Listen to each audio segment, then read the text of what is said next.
They did not look like the top 10 team in the country, and now people are going to ESPN and Fox and all of these pundits are going to say the same thing, especially Paul Feinbaum, as I mentioned earlier.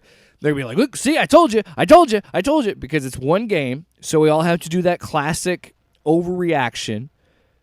And I know about overreactions. I'm a Husker fan. It's going to put out this narrative about Florida State. And look, I didn't think they were a top 10 team either.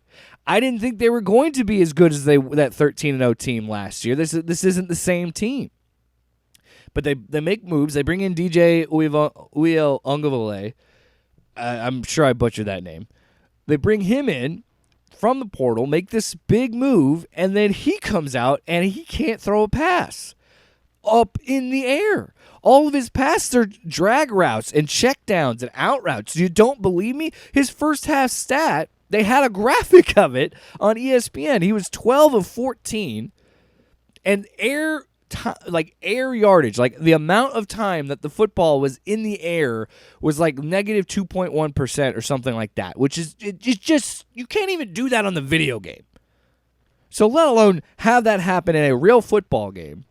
When you are the only game on TV, mind you, you are starting the season, and this is where you're at.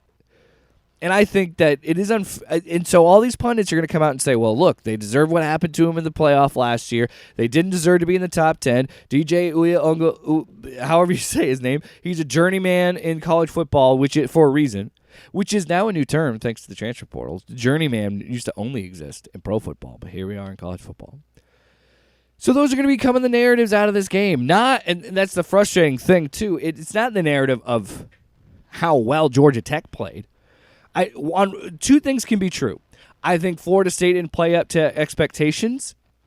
Three things could be true, but let's just put it as this. Two things can be true. Florida State had big, lofty expectations, and this is the thing. This is why preseason rankings are silly and don't matter, because all they do is rest and set it on what you did last season, which, as anybody that watches college football knows, it doesn't work that way. You're not dealing with contracts. You're dealing with 2 to 3, 4 if you're really lucky, of the same group of guys to play football. So preseason rankings in general are silly because it literally is resting on your laurels.